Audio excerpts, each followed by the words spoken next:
It was in what year? Do you recall when you were given the role of Singing in the Rain? Well, I never remember years. I don't remember the years when I won my awards, believe it or not. All of my awards, don't remember one year. I don't know. You have to tell me. What year was that? I'll come up with it in a minute. I don't know if I do know that West Side Story was 61, but that's the That's best the can only do. one I remember because the Oscar was for 61. Anyway, Okay, so Singing in the Rain was 52. Does that sound 52. right? Okay. And how did you get the role? Singing, I was a contract player at MGM. I was a starlet there. And that was the last film I did there.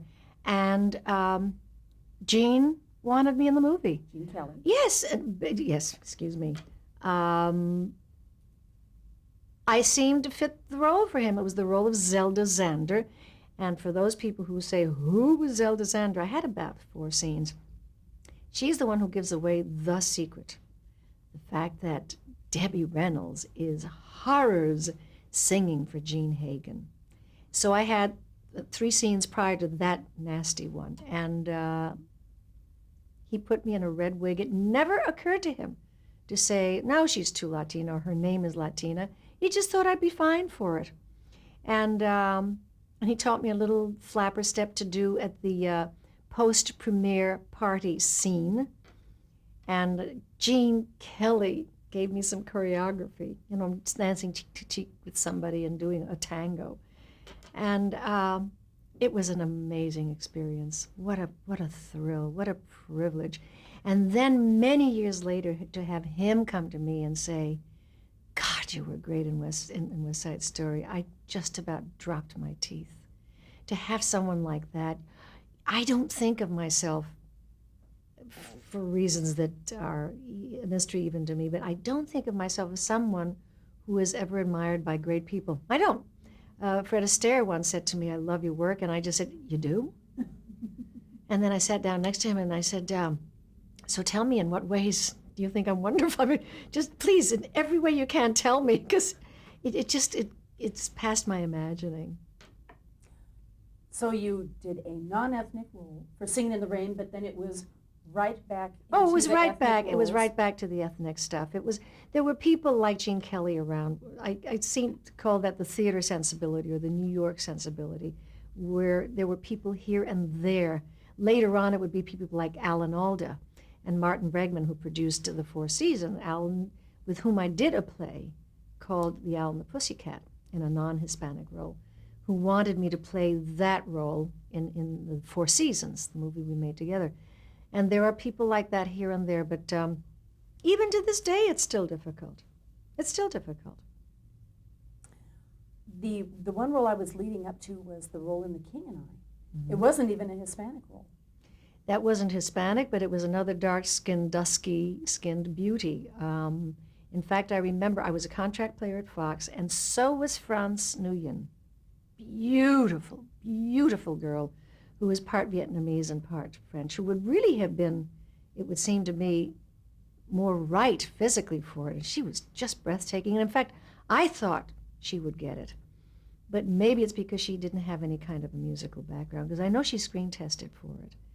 I was a contract player, and I got it. No, she was not a contract player at the time. That's the other reason. They tried to use their people. And I, at that time, seemed like the most likely choice. I was the equal opportunity, all-around ethnic person for a long time. Did you want that role? Oh yeah, I really did. I thought it was a beauty. I had seen it in New York. I had seen the Broadway production, and I was just, when I was tested for it, I must have lit every candle. I lit my fingertips, everything, in the hopes that I would get that role, because it was also a very, very important film. And as it turned out, when it came out, it remained a very, very important film, and won many awards, and it was gorgeous, and it's a classic. I saw it recently, and it's every bit as good now, if not better, than when it first came out. So I was thrilled to be part of this huge endeavor. And it's where I met Jerome Robbins, who did all the staging for the musical numbers. And it's because of him, really, that I ended up doing West Side Story a number of years later. Did you have any special memories of working on The King and I remember very specifically, there were a number of things. It was really one of the last of the big budget movies. The cinematographer, and it was a very famous cinematographer named Leon Shamroy, who mostly did musicals. He was known for his colored gels on lights and stuff like that, and big, big mammoth numbers. And it was the kind of time in filmmaking when you spent months and months and months and months and months filming. Forget the rehearsals, which would also be several months. And I remember walking onto the set in my full gear with that wonderful pagoda hat on, which weighed a ton and used to leave deep red indentations in our scalps. And the headaches, I'm convinced now, fine, after all these years I've put it together, that the reason I get such severe neck aches was from that time. Well, it's a very heavy weight on your head. And but I remember walking on the set fully made up, this whole process with the wigs and the pagoda headdress and all that would take hours. And then sitting on the set for hours, going to lunch, taking off the headdress and going to lunch, coming back on the set, and never getting to work that day because Leon hadn't lit the whole scene yet, and being sent home. That's what those films were like. That reflected fully the very old, what they used to call the good old days at MGM and all the other studios, where movies took forever to make, and where a cameraman, a director of photography, had that kind of power that he could say, well, I'm not ready, send them home. We'll finish lighting today and then we'll shoot the scene tomorrow. And you might shoot 3 minutes, maybe 2 minutes of something before they had to change the camera setup and relight. These were astonishing times, and it was really, that I think was certainly one of the very last, if not the last, of the big, opulent films. And there were many memories of it, meeting Jerome Robbins, who was a genius, an absolute genius. I don't think I've ever worked with a genius before or since, really. And, well, I did it as an actress with Marlon Brando. But he was astonishing because he did something that no one ever did. He choreographed for character. The steps that Anita did in West Side Story were specifically for Anita. No one else in that play could have done those steps because they were specifically Anita-type steps. That's how he choreographed. He was a genius. And I remember a wonderful memory of that was Stanley Donen came in to help him with the camera work. Because Jerry, this was his very first film, and Stanley came in with his viewfinder to help Jerry Robbins put together the shots for The Small House of Uncle Thomas. And they worked on that together all through rehearsals. Those rehearsals must have taken, oh my God, at least a couple of months, just for that one number. And it was Stanley Donen who really saw Jerry through the paces of someone who never had a finder in his hand in his whole life. I remember that. I remember the costumes, the sets were amazing. There was one wallpaper that you saw for literally, for the time it took for Yule to pass that wall in a corridor, that cost something like $1,000 per yard. It had crystals all over it. It was like a paisley design in the most beautiful colors, and it had crystals all over it. It was an amazing experience. Well, if you worked with Jerome Robbins on The King and I, did you have to audition for West Side Story? I auditioned and then I screen tested for West Side Story. I auditioned the acting scene, and they liked it a lot. And then they wanted to see what I looked like on screen. And I and every brown-eyed girl and brunette girl in Hollywood tested for that. Everybody in the world tested for that. And I was the lucky one eventually, but it took a long time. They tested everybody. It's very difficult to find someone who can sing and dance and act and do all three at least fairly well. What they didn't know is that I hadn't danced since I was 16 at that time. Yeah, therein lies another story. Did you feel that that should have been your role? Were you resentful when you saw the others trying out for it? And were they all Hispanic? Well, some were beautiful girls, and I was jealous and envious, thinking, you know, the way Hollywood usually thinks, that if you're beautiful, you're going to get the part over someone who's less pretty, and can do the job. And every time I'd see one of those girls, I'd feel terribly threatened. But and it took a long time to find out that I had it. They weren't sure for a long time. And what do you recall about working? That was a movie that had 2 directors on it. Yes, Jerome Robbins and Robert Wise co-directed. And Jerry, of course, also choreographed. But it wasn't always harmonious, was it, with the 2 directors? No, it wasn't. Robert Wise is the most gentle, tender, loving, patient man in the world. Jerome Robbins was cut from another piece of cloth entirely. He was not gentle. He was not tender. He had a vicious temper. He was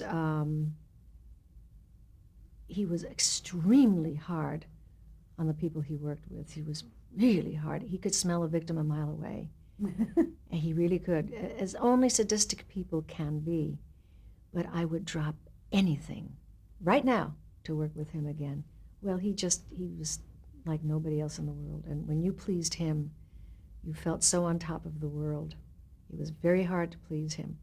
But he had a very mean streak. And he was famous for that. When you were shooting West Side Story, did you know it was going to be great? No, I didn't know it was going to be great. In fact, when I found out that they were going to initially show the film in one theater in New York at the Rivoli on a reserved seat basis, I said to George Chakiris, with whom I was very close, "Oh, well, that's it. We don't stand a chance. There were no stars in it. Natalie Wood wasn't a star. She wasn't a luminary. She'd done Splendor in the Grass, but that still didn't make her a star. And there was nobody else. Russ Tamblyn wasn't a star. He was known. That didn't make him a star. I certainly wasn't. George Chakiris, nobody had ever heard of. And I was absolutely sure that nobody was, number one, going to reserve a ticket and pay $6? Or was it $5 for a movie ticket? No. I was sure we were going to just plummet. Had you seen it on Broadway? I had, yes. I had, and I loved it. And the cast was God, it was exciting. And the one thing that never worked on film was the dance, the mambo at the gym sequence. It did not work on film. They did not find a way to make that work on film. That's really what you call a proscenium dance number, and I don't know why. Because it was widescreen, but it just never really worked. It didn't have the excitement, not half the excitement that the stage version had. So when you're doing... When the two gangs are competing right. in dance with each other, it just didn't work. So when you were actually filming the scene, that marvelous America number, you didn't have a feeling that there was some movie magic going on right there?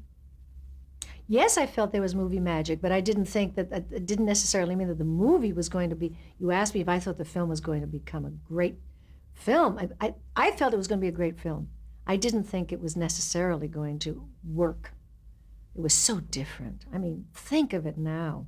It was so unique, and nobody has ever even begun to approach it in terms of success, in terms of a musical film being successful in movies. And I don't even know that it'll ever happen either anymore. Films have changed too much. Kids just say, well, all that singing, unless it's rock and roll stuff. My nephew, whom I love with all my life, Tomas Moreno, finally saw The King and I about 3 years ago. And I couldn't wait for him to see it. And he saw it, and he came out. It was a screening, and I said, well? And he said, well, and I thought, oh my God, what do you mean, well? And he said, there's a lot of singing. He actually said that. He actually said that. My nephew, a Moreno. So there's a lot of singing. It's weird when people, you're talking one moment, then you're singing the next. It's the way he's been brought up. My daughter would never have said that, even in this day and age, because she would have been brought up differently. But that was heartbreaking. And I thought, oh, what you're missing, what a pity. What a shame. When you were nominated for the Oscar, did you think you were going to win? No. I didn't, because I was competing with the ultimate favorite, everybody's darling, vulnerable victim, Judy Garland, who was up for, she was nominated for Judgment at Nuremberg. And not only that, she was in a hospital, and they were going to put cameras in the hospital. I thought, oh, well. But I was in Manila doing this crappy war film called Cry of Battle, if you please, and with Van Heflin. And I flew myself in. It was a very expensive trip. Flew myself in. I paid for that so that in case I won, I was there. The studio would have paid today, I'm sure. You're damn right. But I had to be here just in case. And I really thought I had a slim chance, slim. And I was gone during all the hoopla. I was doing that film, so I wasn't in L.A. to feel any buzz. I may have gotten a certain kind of hopeful buzz had I been in town. Because apparently at that time, particularly our producers were saying, oh, we're gonna garner a whole bunch of awards. And they certainly thought I was one of the ones, and that George Chakiris was one of the ones who stood a pretty good chance. But I just came from Manila. I was isolated out in the Philippines, and I didn't get any of that, so. Nowadays they campaign for Oscars, interviews. Well, no, magazine actually, covers. Yeah, that's true. Well, I think they were doing that then. It's just that I wasn't in town. I was in the Philippines making The Rent. Did you ever get the Oscar engraved? Oh, yeah, they do. You're not allowed to have it till it's engraved. Oh, because I read an account that said you just got right on the point of the Oh, Oscar. no, wait a minute. No, I'm wrong. They normally do that. They take it back and engrave it. I did not. I took it with me. I clutched that guy, and I did a 2-hour television special in Japan after I finished the movie that I was making. And I carried him with me everywhere I went. Everywhere I went. That's right. And Yep. where is it now? Oh, it's in my house. But I mean, On display. It's in the living room. Okay. It took me years to put him on display because I just felt it was such a show-offy thing to do. Until somebody finally said to me, Oscars or prizes like that, what did she say to me? Because I always said to her, I don't have my awards out because I just feel it's so pushy. And she said, Rita, those are awards, those are not trophies, and they are earned. Awards are earned. Trophies are given. And I thought, well, she's right. I earned that. And how did it change your career? The Oscar, not one whit. But that's happened before. That's not unusual, particularly when you're in a featured role. If you're in a leading role, it really does make a difference. But it didn't make a difference, and particularly because again, it's the Latina business. I was offered more roles like Anita, only in inferior movies, gang stuff. And once I got the Oscar, I said, no, I'm not going to do any of that stuff anymore. And I showed them. I didn't make a movie for 7 years. I did theater, mostly regional theater, summer stock. I did television, but I didn't make a film. Did you have an agent who was going nuts over this? I don't know that he was going nuts. I think they're so used to that, He really tried. He tried so hard, and the only things that were offered to me were gang things, and he knew I didn't want to do them. So that was that. I didn't get a movie till 7 years later, and it was with Marlon Brando, who, in fact, with whom I was very friendly, having been boyfriend and girlfriend for many years prior to that. He said, I think I got a film for you, because we used to talk on the phone regularly, and I said, you're kidding? Really? And it was a film called The Night of the Following Day. It was to be made in France. And he said, yeah, I think you'd be good for this, and you need a movie, don't you? I said, ooh, yeah. And I got the part. Really, due to him, the producers didn't especially want me. But he said, come on, You know, he knew it was a little film. It wasn't a big deal. And I got the lead in it, which was wonderful. He made me put on a blonde wig. He said, come on, change your image. And actually, I didn't realize it. I looked wonderful as a blonde. Interesting. But I think olive-skinned people can look marvelous as blondes. And that started my film career again. After that, I made a film with, I can't remember if it was Poppy with Alan Arkin or Carnal Knowledge with Jack Nicholson. It was one of those two. So you walked away from film, but you walked into some television.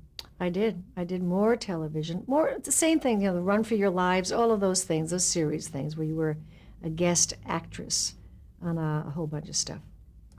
Society was changing so much in the 60s. Mm-hmm. Were your roles changing? I'll tell you what I did after West Side Story. I went to London to live. That's right. That's what I did. That's what I did to get away from the temptation of accepting roles that I felt were detrimental to me personally and to my career. So I went there and did a wonderful musical called She Loves Me on the stage. And from there I went to New York and did another play called The Sign in Sidney Brustein's Window, Lorraine Hansberry's very last play. And that's when I started to get into films again, at about that time. So if we do talk about TV in the 60s, were you still doing the ethnic roles? Were they starting to think of you more as an actress rather than a type? You know, I think that TV in the 60s, I did very little. I think I did very, very little television in the 60s. I did a lot of things like Dinah Shore. I did Merv Griffin. I did The Tonight Show, where I would sing. Variety. Yeah, or I had Mike Douglas show. I did a lot of those.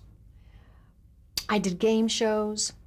God, I don't remember. There were loads of game shows then where they had celebrity panels. Lots of that, but I don't remember doing dramatic stuff in the 60s on television. How about GE Theater, The Stone? The what? The Stone. See, I don't remember. Was that in the 70s? 60s. The 60s, I don't remember. And I have Tales of Wells Fargo, in which you played Lola Montez. Oh, there you go. That's right. More Westerns. More Westerns. Lola Montez. And what was... that was really that was a sad little series. Oh, my, oh, my, oh, my. The same damn wagons I'd been on, since I was 17. Nothing changed. The horses were just older. The Indians had gray hair. I swear. My buckskins looked the same. Or my senorita stuff. What was Tracked Down? Tracked Down. Oh, was that was with Bob Culp. Was that Bob Culp? Yes, I did one of those. Another senorita.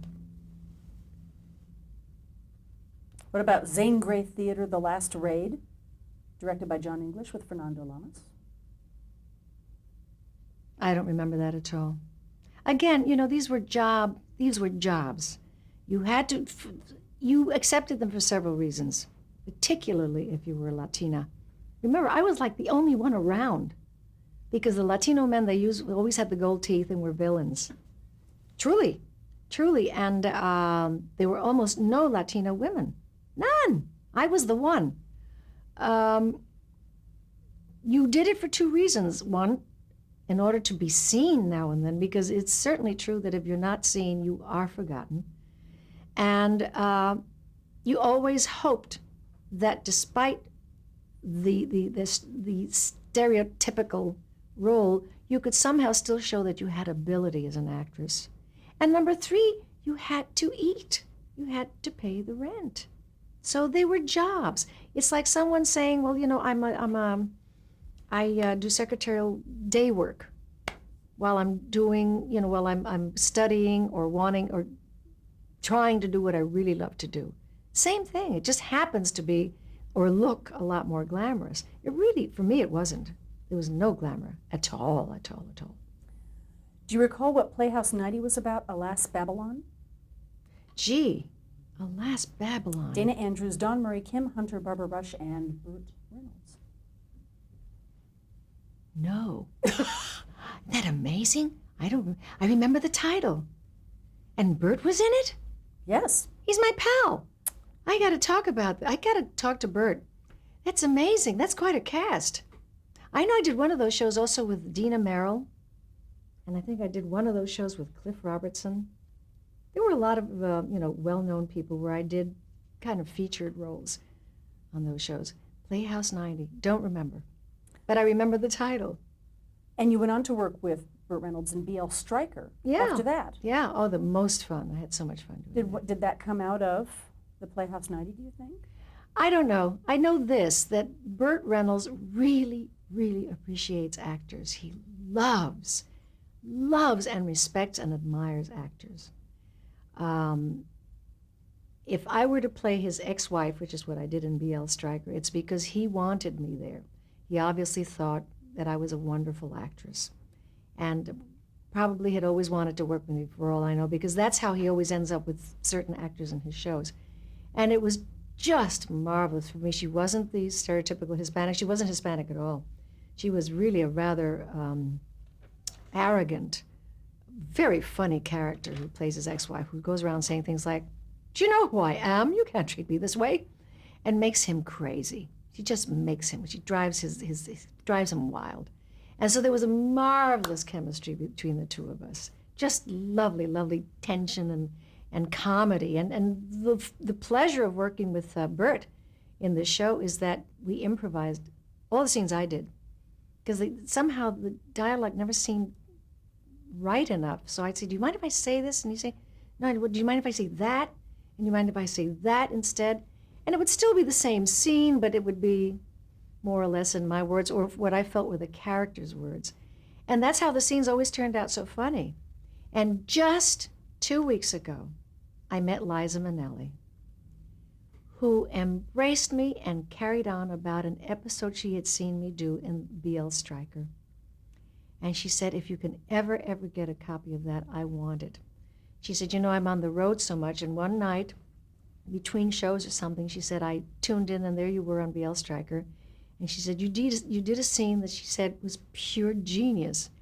And I said, "Was that the laughing, crying scene? Because why would I be pure genius, in that show?" But I knew that there was one scene that was really quite marvelous, where my fourth husband has died, and I'm at his funeral, and Bert is sitting next to me as one of my ex-husbands, saying, "You're gonna miss him," and she's crying, and she says, "Yes." And he says, "And how did it happen?" She says, "Well, there we were, making love." And he said, "In the saddle?" She says, "Yes."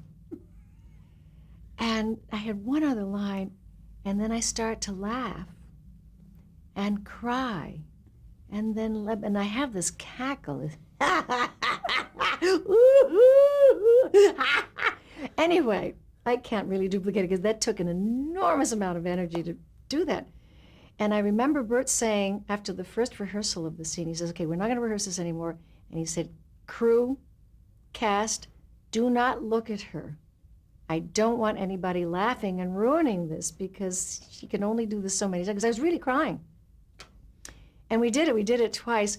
And I remember looking peripherally at one point, and the cameraman's like this.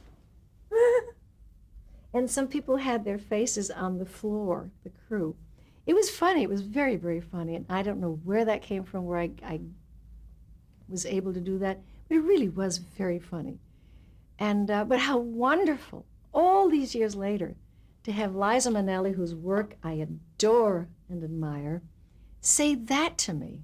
And she just kept saying to everybody, "Do you know what she did? Do you know what she did?" She was laughing. She was crying at the same time. "It's genius. It was just brilliant. It was brilliant." It was nice. That's great. Perfect place to end a tape. Good, because I have to pee.